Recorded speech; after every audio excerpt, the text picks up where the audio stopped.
शीतल एका गरीब घरातील मुलगी. शीतलच्या वडिलांना 6 मुली. शीतल सर्वात मोठी. घरात 18 विश्व दारिद्र्य असे हे सावंत कुटुंब.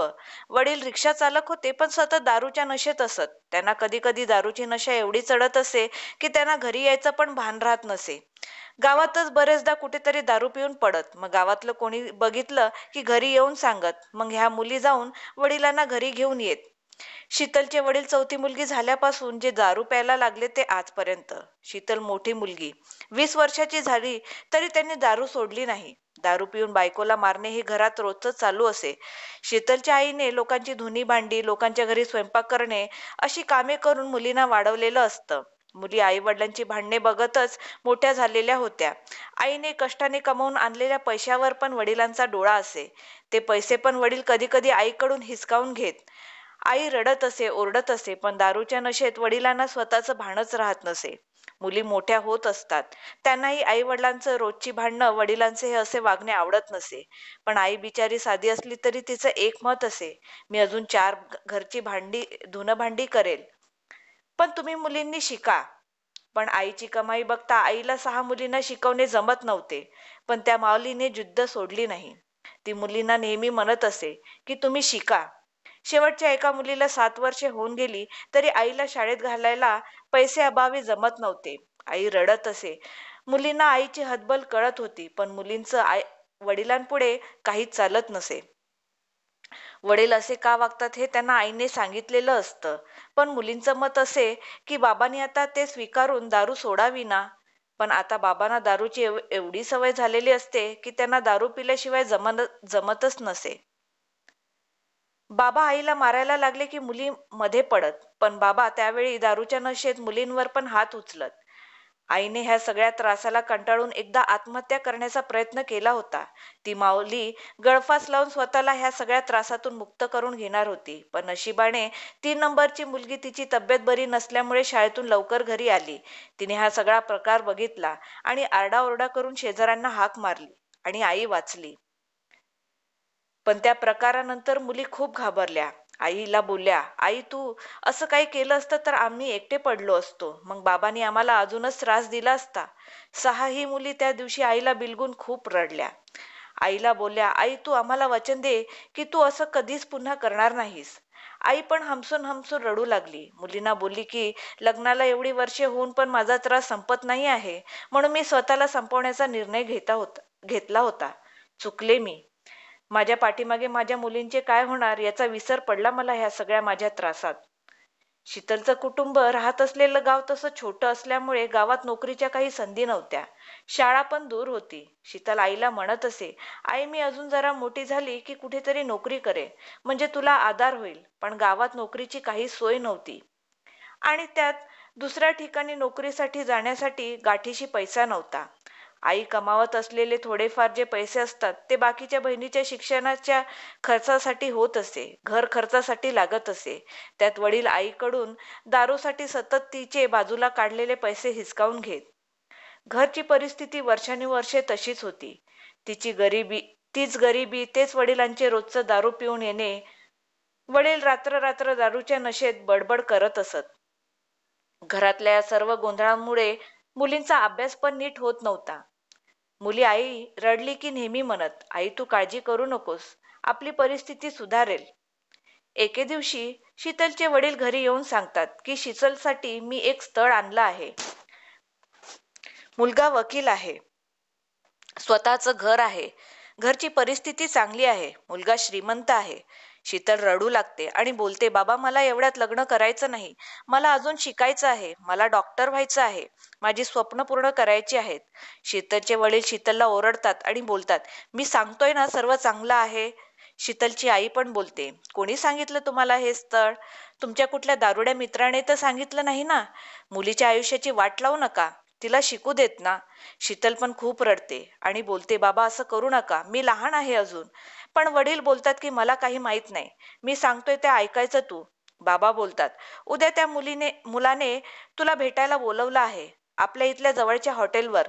तुझ्या लहान बहिणीला घेऊन जा, त्याला आधी तुझ्याशी बोलायचं आहे, मग लग्नाचं ठरवूया असं तो बोलत आहे.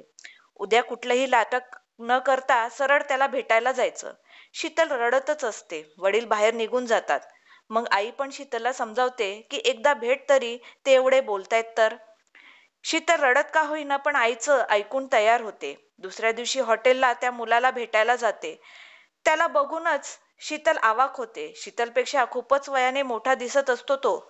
मुलगा सीमापेक्षा 15 वर्षांनी मोठा असतो. सीमा 20 वर्षाची तर तो मुलगा 35 वर्षाचा असतो. सीमा त्याला बोलते, मला लग्न नाही करायचे, मला डॉक्टर व्हायचे आहे. मला माझ्या वडिलांनी जबरदस्ती इथे पाठवले आहे. तर तो मुलगा बोलतो, अगं हो, आल्यापासून तूच बोलते आहेस. जरा माझं पण ऐकून घेशील का? मग तू तुझा निर्णय घे. तो त्याची कहाणी सांगू लागतो. मुलाचं नाव अमर असतं.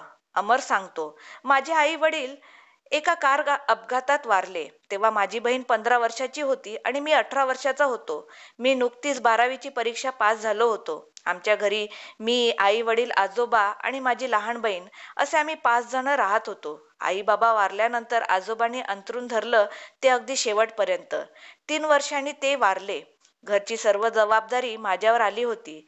पण एक चांगलं होतं की आई बाबांची सेव्हिंग्ज खूप होती. आजोबा पण गव्हर्नमेंट जॉबमधून रिटायर्ड होते. त्यामुळे त्यांना पण बऱ्यापैकी पेन्शन होती. आणि आई बाबा चांगले नोकरीला असल्यामुळे घरची परिस्थिती तशी चांगली होती. कालांतराने मी शिकलो, वकील झालो. छोट्या बहिणीचं एका मुलावर प्रेम होतं. नशिबाने तो मुलगा पण चांगल्या घरातला असल्यामुळे मी त्यांचं स्वखुशीने लग्न लावून दिलं. हळूहळू माझंही लग्नाचं वय होत चाललं होतं. बहिणीचं लग्न झाल्यापासून मी घरात एकटाच राहत होतो. माझं वय 27 होत आलं होतं. म्हणून मग मी लग्नासाठी एका विवाह मंडळात नाव नोंदवलं. तिथून एक स्थळ आलं. मी मुलीचा फोटो बघितला. मला ती मुलगी खूप आवडली. तिच्या घरच्या नंबरवर फोन केला आणि सांगितले की विवाह मंडळाद्वारे मला हा नंबर मिळाला आहे आणि मला फोटो बघून मुलगी आवडली आहे. मुलीचे वडील फोनवर बोलत होते. ते बोलले, चालेल, आपण 4 दिवसांनी रविवारी बघण्याचा प्रोग्राम ठेवू. मी हो म्हटलं आणि फोन ठेवला. मी मनातून खूप खुश होतो. मी रविवारी मुलीला बघण्यासाठी गेलो. मुलगी जास्त गोरी नव्हती, सावळीच होती, पण नाकी डोळी छान होती. मला आवडली मुलगी. पण त्या दिवशी जास्त काही ती बोलली नाही. माझ्याही जास्त काही अपेक्षा नव्हत्या. 2 दिवसांनी मुलीकडचे माझं घर बघायला आले. मुलीचे 2 भाऊ आणि वडील घर बघून गेले. 4 दिवसांनी तिच्या वडिलांनी कळवले की आमचा होकार आहे. मला पण खूप छान वाटलं. पुढच्या महिन्याचा त्यांनी लग्नाचा मुहूर्त काढला आणि साखरपुडा लग्नाच्या 3 दिवसाआधी करायचं ठरवलं. मी आता लग्न ठरलं म्हणून मुलीच्या वडिलांना बोललो की मला मुलीला एकदा भेटायचं आहे. ते बोलायला लागले, अहो असं आमच्यात चालत नाही, साखरपुडा पण झाला नाही आहे अजून. पण मी बोललो की मला एकदाच भेटून बोलायचं आहे. हो नाही करता करता मुलीचे बाबा तयार झाले. मुलीचं नाव गंधाली होतं. ती मला भेटायला आली 2 दिवसांनी. खूप कमी बोलत होती. मीच सगळं बोलत होतो. तिला विचारत होतो, तुझ्या आवडीनिवडी काय आहेत, तुला मी आवडलो ना? तर ती फक्त हो होच करत होती. मी तिला विचारले, पण तू बोलत का नाही जास्त? तर ती म्हणाली की मी अशी पहिल्यांदाच कुणाला तरी हॉटेलमध्ये भेटायला आली आहे. त्यामुळे कसं तरीच वाटते. मग मी पण म्हटलं, लाजत असेल कदाचित. नाश्ता करून आम्ही हॉटेलमधून निघालो. मी घरी आलो. छोट्या बहिणीला फोन करून बोललो की ती मुलगी बोलत नव्हती जास्त. तर ती पण म्हणाली लाजत असेल. मग बहीण बोलली की मी माहेरी येते 15 दिवस लग्नाच्या तयारीसाठी. बहीण आली. मी आणि तिने मिळून सर्व खरेदी केली. साखरपुडा ठरवल्याप्रमाणे पार पडला. गंधाली छान दिसत होती. 3 दिवसांनी लग्न होतं. आदल्या दिवशी हळद लावली गेली. मी पण छानपैकी स्वतःला शूट ठेवून घेतला होता. बहीण आणि तिचा नवरा दोघेजण सर्व जातीने लक्ष देऊन मदत करत होते. साखरपुडा नंतर 3 दिवसांनीच लग्न होतं म्हणून बहिणीचा नवरा मदतीला माझ्याच घरी राहिला होता. लग्नाचा हॉल माझ्या घरापासून तसा जवळच होता. माझ्याच मित्राचा हॉल होता तो. त्यामुळे कन्सेशनमध्ये सर्व भाडे वगैरे पडणार होतं. त्यामुळे तोच ठरवला गेला. लग्नाच्या दिवशी सकाळी आम्ही सगळे तयार होऊन हॉलवर पोहोचलो. मुलीकडचे आले होते नुकतेच. सर्व तयारी चालू होती. दुपारी 11:30चा मुहूर्त होता लग्नाचा आणि 10:15च्या दरम्यान हॉलमध्ये खूप गडबड गोंधळ चालू झाला. मुलीचे वडील तिच्या आईला, बहिणीला ओरडत होते. सर्व पाहुणे काय झाले करू लागले. मलाही समजेना काय चालू आहे. म्हणून बहीण म्हणाली, तू तुझी तयारी कर, मी बघते. बहीण बाहेर गेली तर समजले की गंधाली पळून गेली होती हॉलमधून. बहीण घाबरली आणि मला सांगत आली. सगळीकडे एकच गोंधळ चालला होता. नवरी मुलगी पळून गेली, नवरी मुलगी पळून गेली. मी पण रूम मध्ये माझी तयारी करत होतो. मी धावतच बाहेर आलो. गंधाली मेकअप करायला पार्लरवाल्या मुलीबरोबर रूम मध्ये गेली होती आणि त्या रूमच्या पाठच्या दरवाज्याने पळून गेली होती. त्यात पार्लरवाली पण तिची मैत्रीणच होती. तिनेही ह्या सगळ्या प्रकारात गंधालीची साथ दिली होती. खूप गोंधळ झाला. मी गंधालीच्या आईबाबांना ओरडून बोललो, मला सांगायचं ना आधीच तुमच्या मुलीचं असं काहीतरी बाहेर लपडं होतं ते. तर ते बिचारे रडून बोलू लागले, आम्हाला यातलं काहीच माहीत नव्हतं. त्यांना सुद्धा ह्या गंधालीच्या प्रेम प्रकरणाची काहीच माहिती नव्हती. तिचे बाबा तर बिचारे माझे पाय धरून रडू लागले. आम्हाला माफ करा बोलू लागले. तिची आई पण खूप रडत होती. भाऊ पण बिचारे खजील झाले होते. मी पण अक्षरशः रडकुंडीला आलो होतो. भरलेला हॉल हळूहळू एका तासात खाली झाला. माझी बहीण पण रडत होती. भाऊजी मला समजावत होते. आता काय करायचं? ती गेली ऐनवेळी दगा देऊन. तो सजलेला हॉल, ती लग्नाची उत्सुकता सर्वच एका क्षणात संपली होती. हताश होऊन आम्ही सगळेच घरी निघालो. मी फेमस वकील असल्यामुळे खूप मोठी मोठी मंडळी लग्नाला आली होती आणि त्या सर्वांसमोर गंधालीने मला मान खाली घालायला लावली होती. सर्वच मला समजावत होते. झाले ते झाले, त्यात तुमचा काय दोष, असं बोलत होते. बहीण पण त्या दिवसानंतर अजून 2 दिवस राहून पुन्हा सासरी गेली. पुन्हा मी एकटाच उरलो घरात. पण मी त्या सगळ्या प्रकारानंतर स्वतःला कोंडून घेतले. एवढं होपलेस वाटत होतं की घरातून बाहेर पडायला नको वाटत होतं.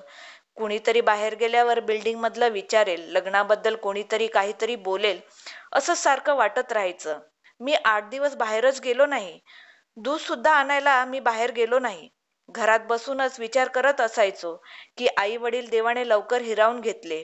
आता कुठे जरा सुख येईल असं वाटत असताना हे घडलं. मी झाल्या प्रकाराने खूप खचलो होतो. पण मग मी लग्न कधीच न करण्याचा निर्णय घेतला. मनात सारखं वाटू लागलं की माझंच नशीब खराब आहे. 2-3 महिने गेले मला ह्या सगळ्यातून बाहेर पडायला. मग मी ठरवलं आपण आपल्या कामावर लक्ष केंद्रित करूया, म्हणजे ह्या सगळ्यांचा विसर पडेल. आणि त्यामुळे स्वतःला कामात एवढं झोकून दिलं की आज मी माझ्या प्रदेशातला सर्वात मोठा वकील आहे. मी केसेस घेत गेलो, जिंकत गेलो, खूप प्रसिद्धी मिळत गेली. बरेचदा क्लायंट विचारायचे, सर तुमचे लग्न नाही का झाले?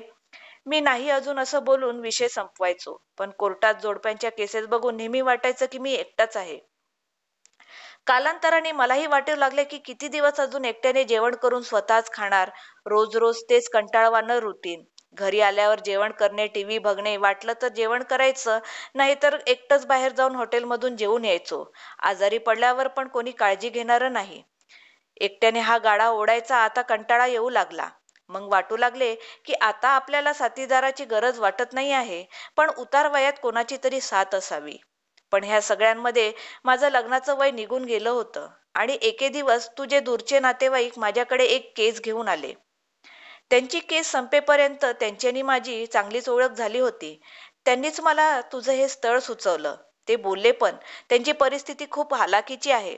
6 मुलीच आहेत. वडील खूप दारू पितात. आईच घर काम करून घर चालवते. म्हणून मग मी म्हटलं की माझ्यामुळे कोणाचं तरी भलं होणार असेल तर जाऊन भेटूया त्या मुलीला. म्हणून तुला भेटायचं ठरवलं. अमर बोलतो, मला तुला बघायला यायच्या आधी खरंच तुझं वय माहीत नव्हतं. एक मुलगी आहे लग्नाची, फक्त असंच तुझ्या नातेवाईकांनी सांगितलं होतं.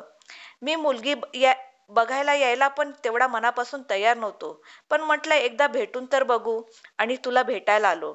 पण तू आल्याला माझं काहीच ऐकून न घेता तुझीच बडबड चालू केलीस. मला मान्य आहे तुला शिकायचं आहे, डॉक्टर व्हायचं आहे.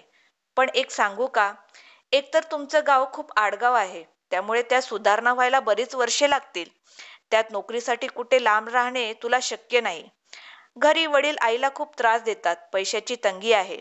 घरात असं असताना तू डॉक्टर कशी होणार? तू डॉक्टर होण्यासाठीचा खर्च कसा करणार? तुला डॉक्टर होण्यासाठी किती पैसे लागतात हे तरी माहीत आहे का? कशी तुझी आई घर काम करून तुम्हा 6 मुलींना पुढे शिकवणार आहे? डॉक्टर होण्यासाठी खूप पैसे लागतात. त्याचा खर्च खूप असतो. तुम्हाला कसं जमणार? अमरचं बोलणं ऐकून शीतल पण विचारात पडते. अमर बोलतो, एक ऑप्शन देऊ का? शीतल बोलते, हा बोला. मी चांगला वकील असल्यामुळे माझ्याकडे तशी बरीच सेव्हिंग आहे. त्यात माझ्या नशिबात आई वडिलांचे सुख नाही. एकुलत्या एक बहिणीला लग्न होऊन 9 वर्षे झाली तरी मूल होत नाही आहे. म्हणजे मामा होण्याचेही सुख नाही आहे. मामा झालो असतो तर बाळासाठी खूप काही घेतलं असतं, त्याचे लाड केले असते, त्यात पैसे खर्च केले असते, पण ते पण नाही. त्यामुळे आजपर्यंत पैसे साठवतच गेलो. तू लग्न केलेस तर मात्र मी तुला नक्कीच डॉक्टर करेन. आपण तुझ्या माहेरच्या परिस्थितीसाठी पण काहीतरी विचार करू. तुमची खोली 10 बाय 15ची, त्यात तुम्ही 8 माणसं राहतात. तुझ्या वडिलांच्या दारूच्या सवयीमुळे बाकीच्या बहिणींचा पण अभ्यास नीट होत नाही. आपण दोघं मिळून ह्या सगळ्यांवर काहीतरी सोल्युशन काढू. वडिलांना व्यसनमुक्ती केंद्रामध्ये पाठवू. दारू सुटते का बघूया.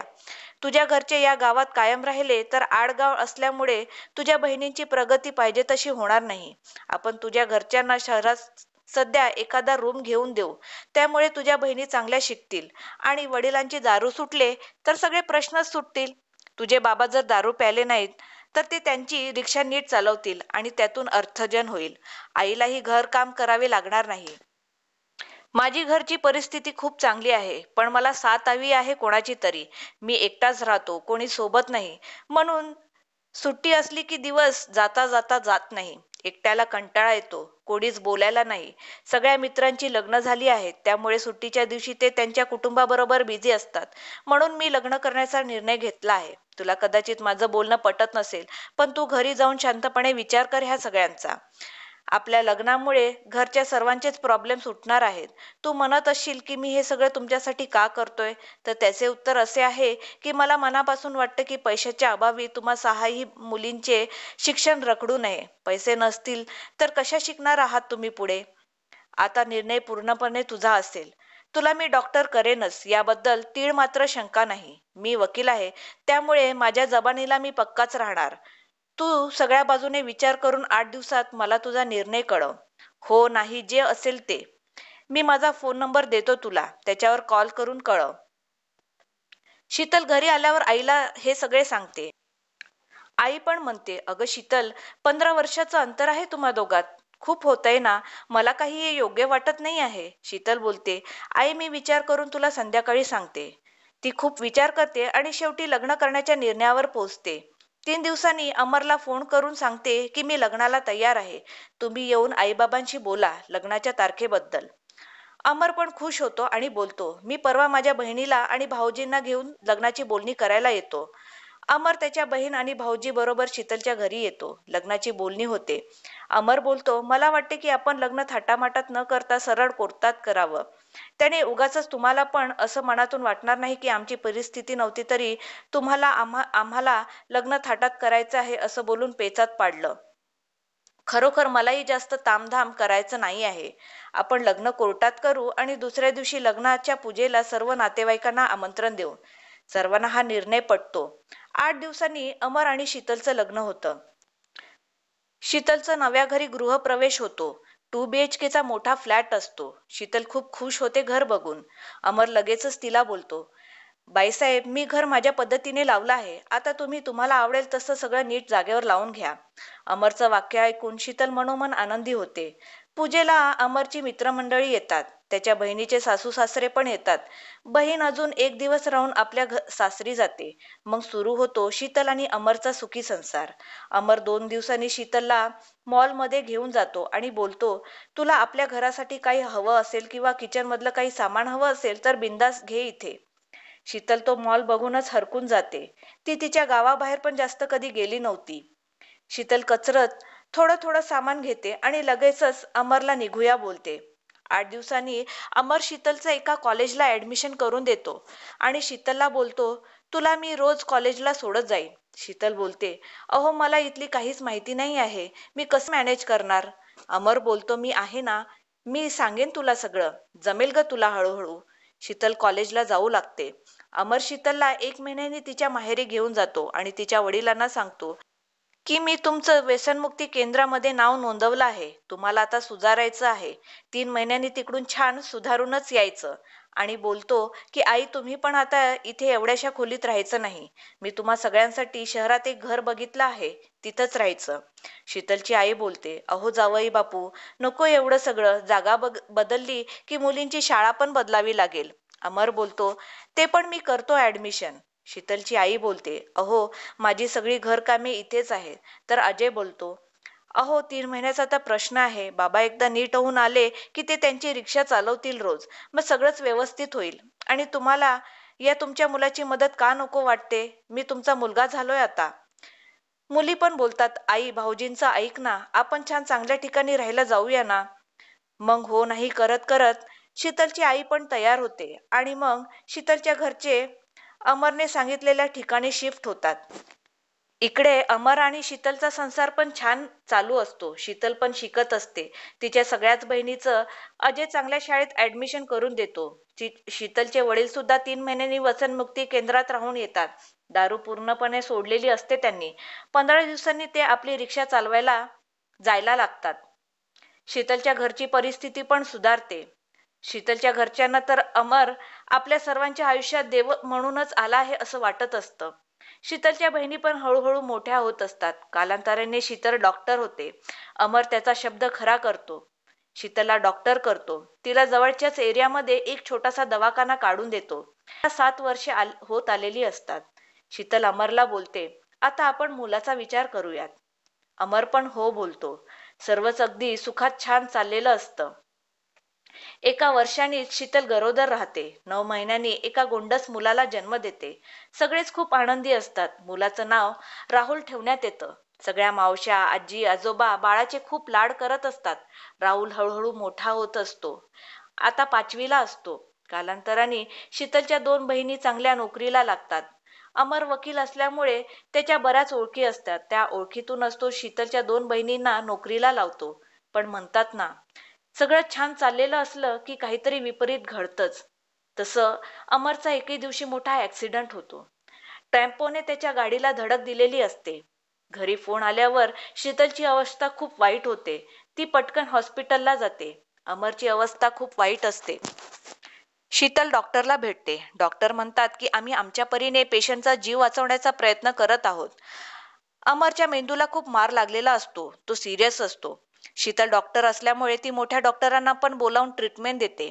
पण ऑपरेशन चालू असताना अमर कोमात जातो आणि कंडिशन अजूनच क्रिटिकल होते. डॉक्टर शर्थीचे प्रयत्न करतात पण काहीच उपयोग होत नाही. दुसऱ्या दिवशी सकाळी अमरची प्राणज्योत मालवते. शीतलच्या घरचे सगळेच खूप शॉकमध्ये जातात. शीतलच्या बहिणी, आई वडील तर रडून रडून डॉक्टरला बोलत असतात की आमच्या देवाला वाचवा. आमच्या सगळ्यांचा देव आहे तो. शीतल सारखी सारखी बेशुद्ध होत असते. घरी प्रेत आणण्यात येतं. राहुल पण खूप रडत असतो. बाबा उठा ना असं सारखं अमरला बिलगून रडत असतो. अमरचा राहुलवर खूप जीव होता. तो शीतलला नेहमी म्हणत असे, राहुल आपण तुझ्यासारखं डॉक्टरच करूया. असेच हळूहळू दिवस जात असतात. शीतलने तिचा दवाखाना बंदच ठेवलेला असतो. एवढे दिवस तिला अमर बरोबर घालवलेले दिवस आठवत असतात. घरात तिला सारखा तो इथेच आहे असे जाणवे. त्याचं कपाट, त्याचे कपडे बघून तिला सारखं रडायला येई. एक बहीण सोबत म्हणून 12 दिवस राहायला आली होती. पण तिची नोकरी शीतलच्या इथून लांब पडत असल्यामुळे ती पण गेली. आता शीतलला घर खायला उठत होतं. पण राहुलकडे बघून ती तिचा सारखा येणारा हुंदका आवरत होती. शीतल सारखे मनातल्या मनात बोलत असे, मी स्वप्नात पण घरच्या परिस्थितीमुळे माझं स्वप्न पूर्ण करू शकली नसती. ते माझं डॉक्टर होण्याचं स्वप्न अमरने पूर्ण केलं. माझ्या माहेरची परिस्थिती, जी कधीच माझ्या वडिलांच्या दारू पिण्याच्या सवयीमुळे सुधारली नसती, ती अमरने 3 महिन्यात सुधारली. माझ्या 5ही बहिणींना चांगलं शिकवलं. त्यांचं सगळं चांगलं झालं. अमर खरोखरच आमच्या सर्वांच्या आयुष्यात देवाने पाठवलेला देवदूतच होता आमच्यासाठी. एका महिन्याने शीतल दवाखान्यामध्ये जायला सुरुवात करते. हळूहळू या दुःखातून बाहेर पडण्याचा प्रयत्न करते. कालांतराने शीतल आपल्या एकेका बहिणीचं लग्न करून देते. एकच 3 नंबरची बहीण लव्ह मॅरेज करते. पण तिने सांगितल्यावर त्या मुलाच्या घरची परिस्थिती चांगली होती म्हणून शीतल त्यांचं पण लग्न करून देते. 5ही बहिणींचे लग्न होतात. मग आई वडील एकटेच घरी उरतात.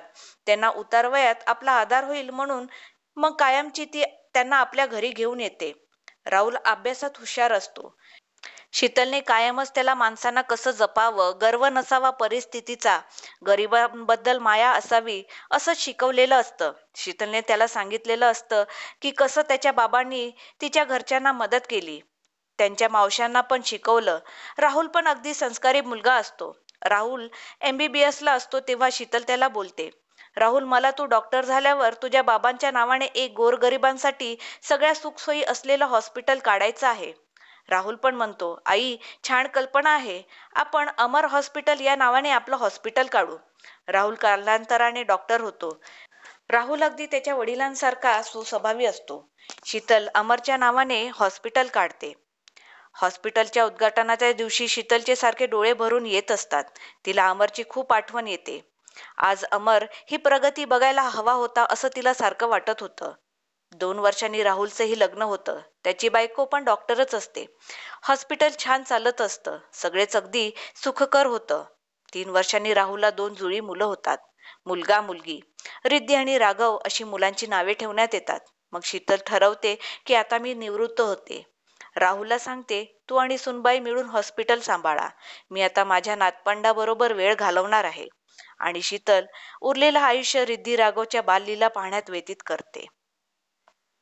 तर मित्रांनो, कथा आवडली असेल तर चॅनलला लाईक करा, शेअर करा आणि सबस्क्राईब करायला विसरू नका. धन्यवाद.